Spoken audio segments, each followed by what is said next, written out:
Hello there, I'm Nemo. Lots of animals out there that have a terrible reputation, and honestly, most of it is nonsense. Every one of them is a beautifully engineered product of evolution, even the one that creeps you out. So today I want to look at one of the most unfairly hated groups out there, spiders.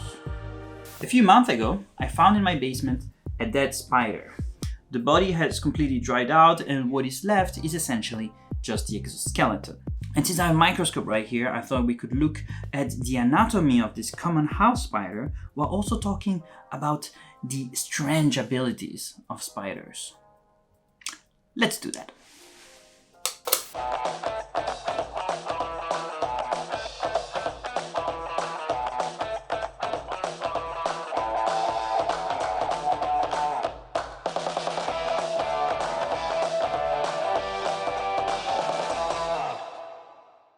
So this is Tegenaria domestica, known as the barn funnel weaver in North America and the domestic house spider in Europe. It is one of roughly 50,000 species of spiders described so far. Spiders form the Aranea order in the Arachnida class, which makes them close relatives to scorpions, whip spiders, harvestmen, ticks, and even horseshoe crab, if you roll the clock far enough back. They have been around for more than 300 million years, perfecting their deal way before dinosaurs even showed up. Their taxonomy can be a bit tricky to disentangle because their bodies do not fossilize well. By far the most common source of spider fossils are as inclusions in amber.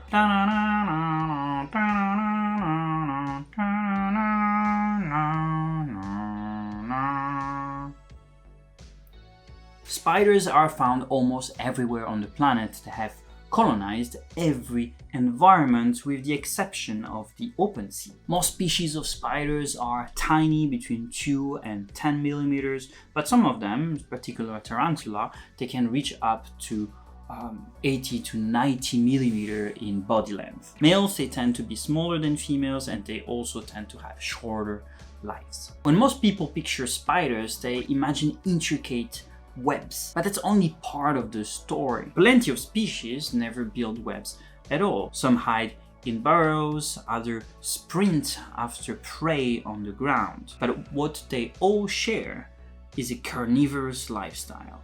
Wow, look at this.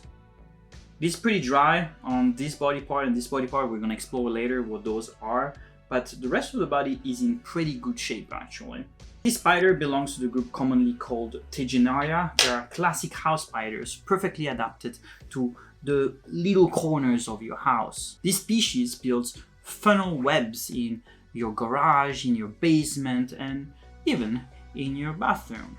They wait at the narrow part of the funnel for anything foolish enough to wander on the surface of the web. You often find Tegenaria in the bathroom, usually stuck in the tub because of the smooth walls of the bathtub that doesn't allow the spider to climb up. At my place, they love to appear on the bed for some reason when I'm sleeping. Maybe they feel very comfortable in my house. Maybe they're just looking for some company. Maybe they want to cuddle. I find it very adorable.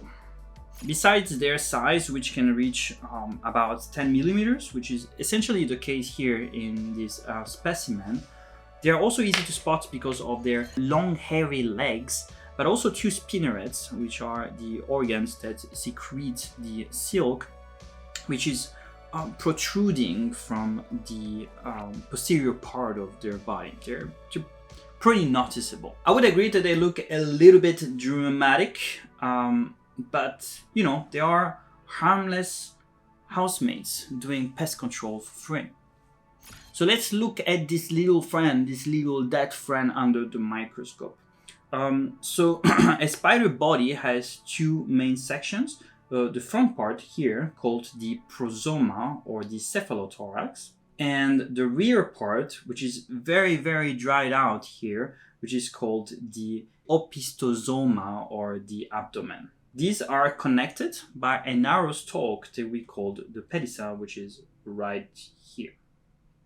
The prosoma, the cephalothorax, the anterior part, is the part of the body which handles locomotion, feeding, and houses the central nervous system, while the opistosoma takes care of more, let's say, vegetative functions like digestion, circulation, respiration, excretion, and reproduction too, and silk production. And when I think about it, it's not particularly vegetative function. But you get what I mean. Body structures among spiders can vary a lot. The most striking examples are probably the tropical orb weavers that have very brilliant colors and very exotic shapes. The prosoma, the anterior part of the body, is covered by what we call a carapace, which is this whole plate here. And a ventral plate called the sternum. We're going to flip the spider for this, up. So the sternum, up, zoom a little bit, this part, right here. Whoop. So these two hard parts, the carapace, and the sternum, they are connected by soft tissues and muscles. The prosoma also anchors 6 pairs of appendages. Maybe let's flip it again for this. I'm gonna use my hands. Up. 6 pairs of appendages. Up front, there is a pair of Chelicerae right here, then 1 pair of Pedipalps right there, and then 4 pair of legs. Let's zoom on each one of those appendages and talk a little bit about them. A lot of what freaks people out about spiders come down to the way they move. Their legs, the poses, the burst of movement. It is all very creepy, and I kind of agree with that. But once you look at how they work, they are honestly fascinating pieces of evolutionary engineering. Look at how hairy they are. First, I would like to debunk a myth that I have found a lot online about how spiders do not have muscles in their legs. That is clearly not true. Spiders absolutely do have muscles in their legs, and they use them to pull their legs inward. What they don't have is extensor muscles, but only in certain joints of their legs. Instead, they strengthen their legs by pumping hemolymph, the spider equivalent of blood, into the legs, turning the legs into little hydraulic pistons. Before I was telling you how the prosoma is made of 2 hard parts connected by soft tissues and muscles. When those muscles, they contract, they increase the pressure of the hemolymph, which is then injected in the legs. And this is the very reason why dead spider, like this one, look all curled up. That is because there is no internal pressure to push the leg outward. Some scientists have actually turned dead spiders into working robotic grippers in a field called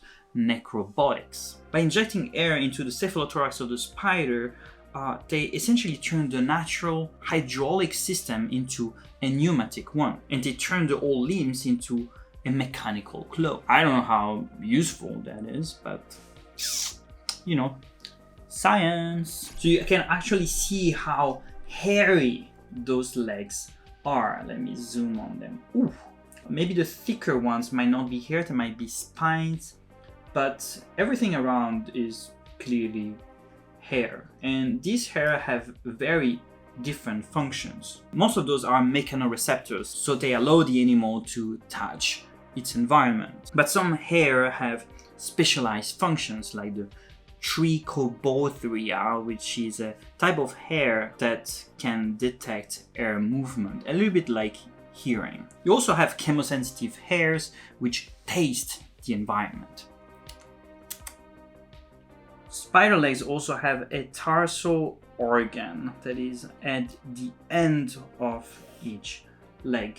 It might be actually very difficult to show that to you because it's very, very tiny, but it is essentially a tiny hole that is able to detect levels of humidity. Each leg ends in tarsal claws that you can actually see here. I'm gonna stop moving. Ooh, up. There you go. Maybe I can zoom even more. Let more light in there. You can see them. Each leg ends in tarsal claws, usually 2 curved serrated claws, but also a middle one that can be used as a grappling hook in web spiders. I'm pretty sure there is one here in Tegenaria domestica, but my microscope is not good enough for showing it to you. This third hook grabs the silk thread and locks it thanks to little bristles, essentially a microscopic Velcro system. Some hunting spiders, they can go even further and have what we call scopulae, little hairy cushions that give them insane grip. They allow spiders to cling to rock walls or to walk upside down on glass, for example. So when you're looking at their legs, you're essentially looking at a hydraulic, sensory, sticky, agile machine that mixes, mechanics and chemistry in a very elegant way. Let's zoom on the Chelicerae. Here you can see them pretty well. Right here, they're actually pretty hard. The Chelicerae are basically a spider's first pair of arms, sitting right in front of the mouth. Each one of them has a thick base and then a movable and sharp fang. Normally the fang, they fold neatly like a pocket knife, but when the spider bites, it swings out and injects venom through a tiny hole that is near the tip. Not on the tip, but near the tip. And this is very important from a structural point of view because having a hole on the tip would make the fang less strong, but it would also make it prone to clogging. And a fun fact, having the hole on your fang not being exactly on the tip but near the tip is also a solution that was found by other animals such as scorpions and venomous snakes. Spiders, they move their fangs with 2 muscles. A first one that is pretty weak that opens them, and a strong one that snaps them shut. The strong muscle can keep the prey trapped. In some spiders you can even find some teeth on the fangs themselves to crush their food. And Chelicerae are not just for killing, they are the spider's Swiss knife. Trapdoor spiders use them to dig holes. Nursery web spiders drag their eggs with them. And orb weavers, they use them to drag their cooked victims. Some species, they take it to the extreme. Some Madagascar spiders, they have very long Chelicerae and they literally use those to stab other spiders. In some jumping spiders, males, they have very brightly colored Chelicerae used to signal rivals and attract mates. And in ant mimicking spiders, the Chelicerae are modified so to help the spider imitate ants better. It's important to note that spider fangs, they do not move always in the same orientation. Some spiders, they have the Chelicerae moving up and down like this in a parallel fashion, but other spiders, like Tegenaria right here, you can see the Chelicerae face each other as they move, acting a little bit like pincers. The orientation and the shape of the Chelicerae is quite an important feature when identifying a certain species of spider. So I'm not sure if it's possible, but I would like to maybe zoom on the Chelicerae a little closer and see if we can actually open one of them. Wow, this is so hard. Alright, I was not able to open them. Does look like they have some indentation, but maybe I am wrong. Look at that. Wow. Those look deadly. Well, maybe not for humans, but for maybe silverfish hanging out in the bathroom. Pedipalps are the second pair of appendages in spiders. They are located right here. Whoop. This guy here and this guy right there. Whoop. Uh-oh. They actually look like spider legs, but spiders, they do not use them to walk. Instead, they are very handy to hold, to manipulate the prey while they are eating. In male spiders, the pedipalps, they got an upgrade, a sexy upgrade. They act as copulatory organs during mating, but they also play a role in courtship signaling. Here you can see the base of the pedipalps. Those are called normally coxa, and here they have been modified to become parts of the mouth. They are called maxillae and labium, and they are essentially little chewing tools. These parts can be serrated and the inner part is covered in tiny hair that act as filters to filter the liquefied food. All these parts, they act in conjunction with the pharynx of the spiders, which act as a suction pump. So all these parts together, they really allow the spiders to slurp the juice of their prey. And right at the back of the abdomen, right here, let's see if we can see them, you do have what we call the spinnerets. There you go. They are quite dry, so it's going to be a little difficult to actually see them properly. Those are tiny finger-like appendages, and each one of them is a super flexible muscle nozzle that controls the silk production. Even in a humble house spiders like these Tegenaria, they act like biological 3D printers, capable of spinning threads stronger than bone and twice as flexible as nylon. And the spiders, they move their spinnerets in a highly coordinated way, sometimes independently, sometimes not, to pull out silk for drag lines, for egg sacs, or web threads. Some spigots, they produce sticky silk, while others dry and tough threads, allowing the spiders to build complex structures with a mix of strength, elasticity, and stickiness. If you enjoy my work, please consider becoming a patron on Patreon. Your help can increase the quality of my videos, but also the quantity of my videos. I would love to make this my job one day, and your help is immensely appreciated. Spiders do not have two big eyes like us. They do have a set of generally 8 eyes, and their arrangement is very specific to each species or each group of spiders and acts essentially as an ID card. You can see some remnants of the eyes. They look like very dry in this specimen in particular. There is one of them that look like a human eye. I took a picture of wolf spiders during my vacation in Croatia, and the layout of their eyes is very particular. When you look at them from the front, you can see a first row of 4 small eyes, and on top of that you would find 2 bigger eyes. There are 2 more, they are more like on the back of the head. These eyes give them great night vision, and they are also the cause of the flashlight eye shine when you catch them at night with a torchlight. Jumping spiders look a little different. For example, they do have 2 big eyes at the center that makes them look super extra cute. And generally spiders, they have 8 eyes, as I said, but sometimes they have 6, sometimes they have 4, sometimes they have 2, and sometimes they do not have eyes. When you spend your whole life in darkness, eyes are just a waste of energy. So a few cave species, they have gotten rid of them completely, which is still cute, kind of? I don't know. The irrational fear of spiders is called arachnophobia. And it does definitely play a role in the unfair reputation that spiders gain over the years. But here is the thing.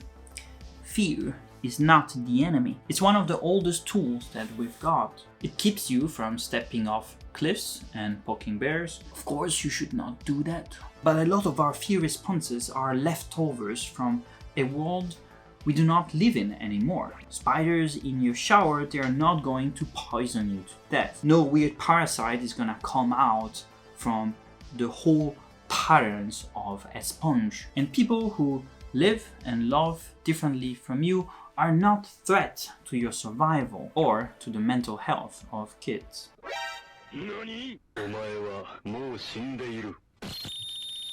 Fear matters, but only when it's about something that can actually harm you. Everything else is just ancient wiring firing at the wrong target.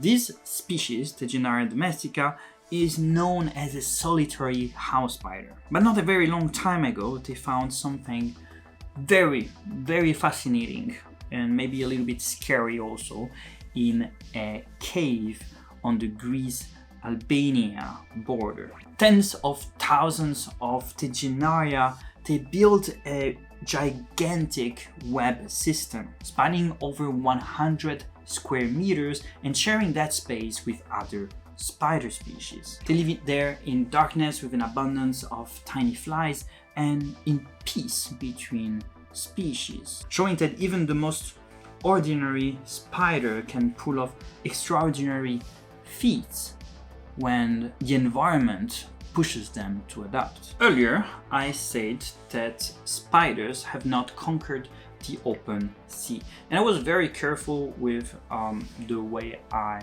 phrased that, because believe it or not, a cousin of this very spider lives most of its life underwater, but not in the open sea. This water spider is called Argyroneta aquatica. It is the only spider we know that spent its entire life submerged. Instead of building a web, it anchors a bubble of air to an aquatic plant and uses that as a home. It hunts fly larvae and small crustaceans while swimming around. It has to bring everything back to its diving bell to eat. Its abdomen is always wrapped in this thin layer of air, which gives it a bright silver sheen. And that was that very fact that inspired the name Argyroneta, which comes from the Greek for silver. Every so often it has to surface to refresh its own bubble,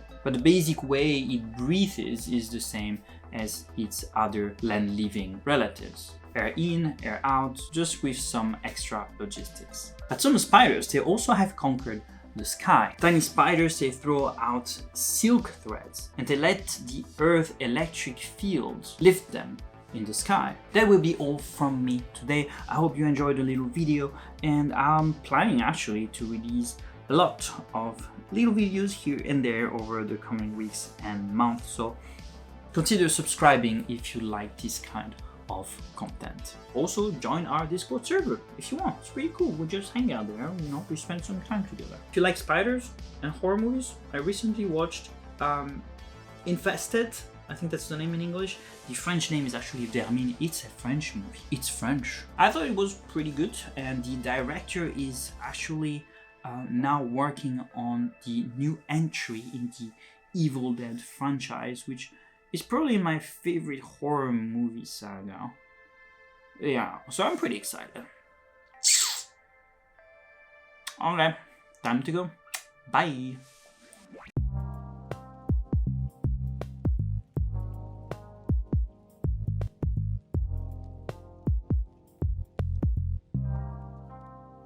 You just haven't been around enough to know what love really is.